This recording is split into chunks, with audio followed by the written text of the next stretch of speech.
ಕರ್ತನಲ್ಲಿ ಪ್ರಿಯರೇ, ಮತ್ತೊಂದಾವರ್ತಿ ದೇವರ ವಾಕ್ಯವನ್ನ ಧ್ಯಾನಿಸುವ ಭಾಗ್ಯ ಕೊಟ್ಟಿರುವ ಕರ್ತನಿಗೆ ಕೋಟ್ಯಾನುಕೋಟಿ ಸ್ತೋತ್ರಗಳೊಂದಿಗೆ ಕರ್ತನ ನಾಮದಲ್ಲಿ ನಿಮ್ಮೆಲ್ಲರಿಗೂ ವಂದಿಸೋಳಾಗಿದ್ದೇನೆ.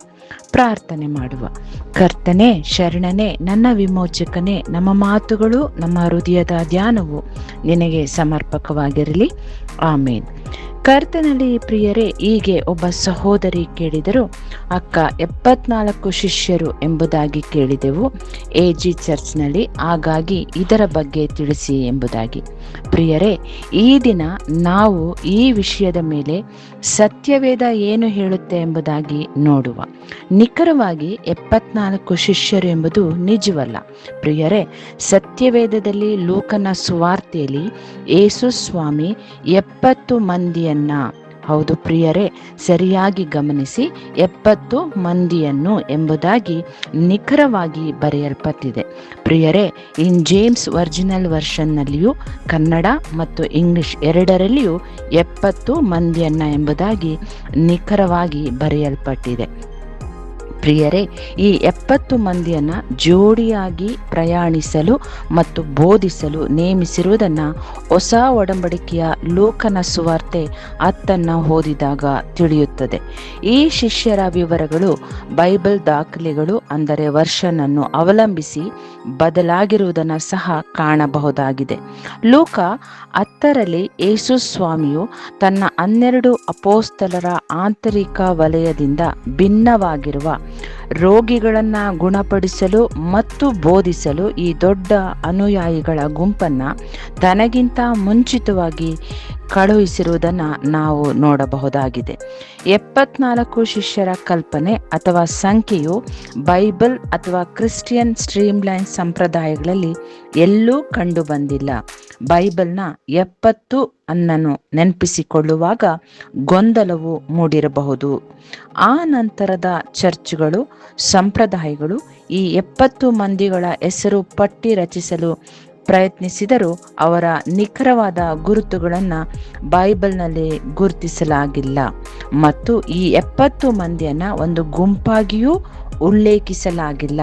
ಲೂಕ 10ರಲ್ಲಿ ಕಾರ್ಯಾಚರಣೆ ಮಾತ್ರ, ಲೂಕ 10ರಲ್ಲಿ ಕಾಣುವಂತಹ ಕಾರ್ಯಾಚರಣೆ ಮಾತ್ರ ಈ 70 ಮಂದಿಯ ಬಗ್ಗೆ ದಾಖಲಾಗಿರುವುದು ಪ್ರಿಯರೇ. 70 ಸಂಖ್ಯೆಯು ಸತ್ಯವೇದದ ಸಾಂಕೇತಿಕ ಅರ್ಥವನ್ನ ಹೊಂದಿದೆ. ಹಳೆಯ ಒಡಂಬಡಿಕೆಯಲ್ಲಿ ಮೋಶೆಯಿಂದ ನೇಮಿಸಲ್ಪಟ್ಟ ಇಸ್ರಾಯೇಲಿನ 70 ಹಿರಿಯರನ್ನ ಪ್ರತಿಬಿಂಬಿಸುತ್ತದೆ. 12 ಜನ ಅಪೋಸ್ತಲರನ್ನ ಮತ್ತಾಯ 10:1-42 ಪ್ರಕಾರ ಅಪೋಸ್ತಲರಿಗೆ ಎಲ್ಲಾ ರೀತಿಯ ತೊಂದರೆಗಳಿಂದ ಬಿಡಿಸುವ ಅಧಿಕಾರ ಸ್ವಾಮಿ ಕೊಟ್ಟಿರುವ ಮತ್ತು ಅನ್ಯ ಜನಗಳ ಕಡೆ, ಸಮಾರ್ಯದ ಕಡೆ ಕಳುಹಿಸದೆ ತಪ್ಪಿಸಿಕೊಂಡ ಕುರಿಗಳಂತಿರುವ ಇಸ್ರಾಯೇಲಿನ ಮನೆತನದವರ ಬಳಿಗೆ ಹೋಗಿರಿ, ಪರಲೋಕ ರಾಜ್ಯವು ಸಮೀಪವಾಯಿತೆಂದು ಸಾರಿ ಹೇಳುತ್ತಾ ಹೋಗಿರಿ ಎಂದಿರುವ ಅದೇ 70 ಮಂದಿಯನ್ನ ನೇಮಿಸಿ ಇಬ್ಬಿಬ್ಬರು ಜೊತೆಯಾಗಿ ಹೋಗಿ ಪ್ರತಿ ಒಂದು ಊರಿಗೂ ಪಟ್ಟಣಕ್ಕೂ ಅನ್ಯ ಜನರ ನಡುವೆ ಆತನಿಗಿಂತ ಮುಂಚೆ ಹೋಗಿ ಸುವಾರ್ತೆ ಸಾರುವಂತೆ ತಿಳಿಸಿರುವ ಪ್ರಿಯರೇ. ಈ 70 ಮಂದಿಯ ಕಾರ್ಯಭಾರ ವಿಶಾಲವಾಗಿತ್ತು. ಯಾವ ನಿಬಂಧನೆಗಳಿಲ್ಲದೆ ಪ್ರತಿ ಸ್ಥಳಕ್ಕೆ ಹೋಗುವ ಅಧಿಕಾರ ಕೊಟ್ಟಿರುವುದನ್ನು ನೋಡ್ತೇವೆ. ಇದು ಅನ್ಯ ಜನರು ಮತ್ತು ಸಮಾರ್ಯದವರಿಗೂ ಹರಡುವ ಸುವಾರ್ತೆಯ ಆರಂಭಿಕ ಮುನ್ಸೂಚನೆಯಂತೆ ಕಾರ್ಯನಿರ್ವಹಿಸಿದೆ ಪ್ರಿಯರೇ. ಮೂಲ ವ್ಯತ್ಯಾಸ ಸರಳವಾಗಿದೆ. ಶಿಷ್ಯ ಎಂದರೆ ಗುರುವನ್ನ ಫಾಲೋ ಮಾಡುವ ವಿದ್ಯಾರ್ಥಿ ಅಥವಾ ಕಲಿಯುವ.